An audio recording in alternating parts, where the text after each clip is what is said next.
Coming up on the next episode.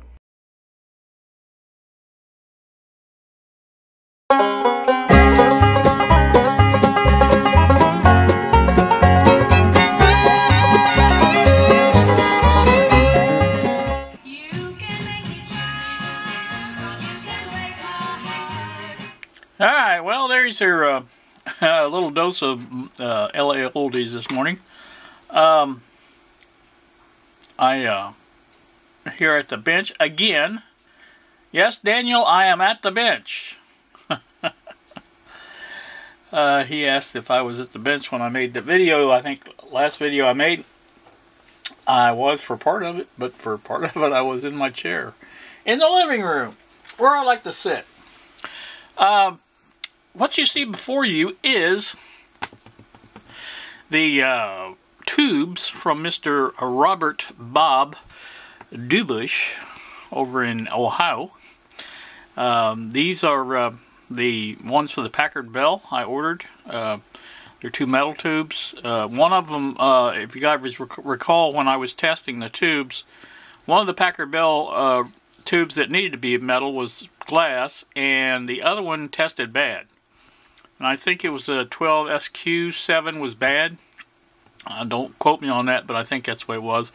And I think the other one was the 12, either the 12SK7 or the 12SA7 was not metal. So that's why I went ahead and bought two. These are just used tubes. These are not new ones. I figured the rest of the ones from the Packard Bell were used, and they tested really good anyway. So, you know, that's should be alright. What I'm doing back here mainly this morning is I'm taking a break. I think some of you guys know I've mentioned it, but this, while it was a good idea, you know, it's just not big enough. It will work for the little bastard, but that's about it, and barely for that, I think, from what I've seen. So what I've come up with is a totally different design, and it won't have this speaker like that. It will have it in a different place, and it won't be taking up so much room. The general layout or the size of it is going to be about the same, but most of it from say about here to here is going to be open for boards, and there will be knobs on each end, twist knobs that will turn screws, turn screw studs, I guess is whatever you want to say, which is going to interact with the nuts on this end for the movable part of the clamp, or what do you want to call that. And like I said, that will move it over this way and allow it to basically work with just about any kind of size you want. As far as transistor radios are concerned, I don't know that it would accommodate something as big as, say, that Ross was, but it will be, you know, for pocket radios, transistor radios, it will be fine. Maybe even something a little larger, but not, you know, much larger. But this one was, like I say, it was a good idea. I just didn't think it through. I didn't actually measure the board size. I just assumed that, you know, that ought to fit something. Like I said, it fits a little bastard. That's about it. Today, as I started to say, what I'm going to work on is the Realtone. I'm trying to knock, I think I mentioned this before, but I'm trying to knock some of these easy ones out of the way real quick. The Realtone is a simple cap replacement, I do believe. I looked at I do have the schematic for it, courtesy again of Tim Dockery. And I looked at I think there's 8 E-caps in here, and I have all of them, I think. I might be lacking one. I think there was called for a 50, but I have 47s, I think. I've got to order some. I'm getting low on some of them, so that will have to be done. But like I say, this won't be too bad of a deal here, I don't think. I hope not, anyway. But that's the plan for today, is to, or for right now, I should say. I'm taking a break. my brain does not function properly sometimes when I'm doing work like that on the Tinkercad. I have to actually go in and take a break. And same thing with this stuff. If I get too involved in this, I need to take a break from it, so I go back to the living room. So it's a vicious circle, but it's a good one. I like it. So that's, like I say, I've got my LA oldies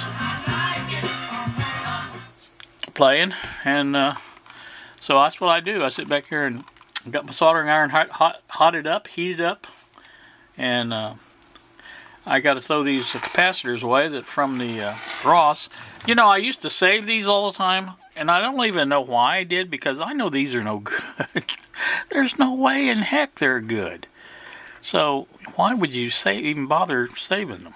You know, I don't understand. And I know that's no good. What else could you use it for? You can use it for nothing. So, so I'm going to throw these out and get on to this. So join me. I'll bring you back for some more progress. Alright, it is now 12:31 in the afternoon. I have finished the recapping of this Realtone radio. And as you can hear, it is playing. Plenty of volume now. Too much volume. Still no AM. Gonna have to investigate that. But other than that, this is working really well as far as the recap is concerned. So.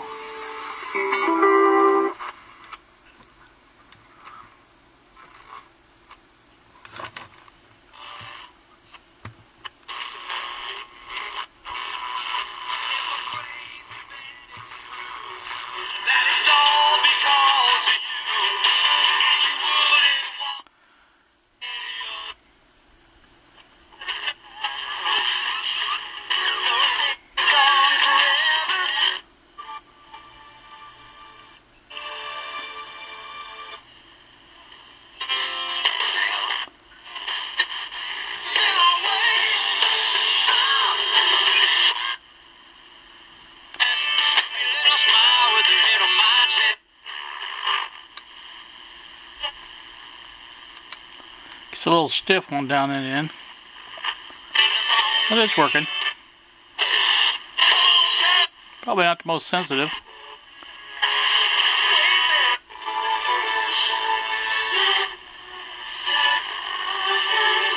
I guess that's the hum.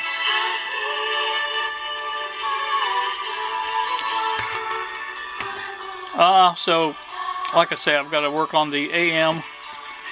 I thought I had it working once. It must be a bad connection. I've already found one other bad connection. Resistor had a bad solder joint, and that was keeping it from working, period. In fact, after I did the recap, I turned it back on. It worked right, and I'm thinking, oh, that's good. So I put it back together and turned it on. It didn't work. So I got to poking around on it, and I found one resistor. I could touch it, just to barely touch it, and the thing would come right back on. Turned out there was a solder joint on the bottom of it that was cold. So reflowed that. Everything seems to be fine on that, but still no AM. I thought maybe the AM/FM switch had gone wonky, but I played around with that, and it works fine on FM. So I'm going to say it's something else. Now, one of the wires, I did notice one of the wires off the antenna was off. I put it back where I thought it went. I haven't checked the schematic yet against that to see if I was right, but it looked just like it went there, and I went ahead and attached it there, and I don't think that would have caused the AM to be completely dead. It could have, I guess, but I'll check it out, the schematic, and see. But like I said, that's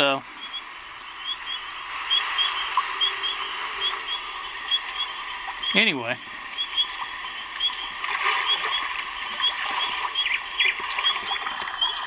I'll figure out what we're listening to.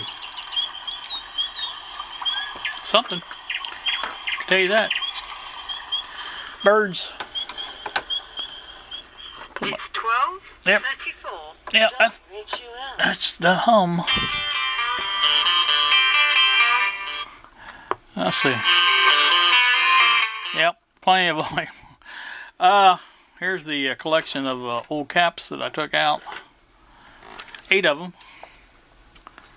And like I say, there were some old. I think some of them had been replaced. I think these blue ones had been replaced, but I couldn't be certain of them. But again, you know, it's not that much of a deal, big deal. We'll just go ahead, and I had them, so go ahead and put them in there and be done with it. Be done with it. So, all right, I'm going to get back to work on my other little project now, the transistor radio holder, and that should go well, I think, because I've got a good start on it, and like I say, I've got a good design this time. Where I didn't really plan out very good last time. Obviously it works, but it's just not big enough. I didn't plan ahead, I guess. I didn't really measure anything. Now this time I measured the North American, and then I made it quite a bit bigger than that. So I figure it's going to be working alright for a lot of different radios that way. Of course, the little bastard, it will work for that too. But again, we showed a while ago that the little bastard would fit in this one here. So, alright, that's going to do me. You guys have a great day. Thank you so much for watching, and we will see ya!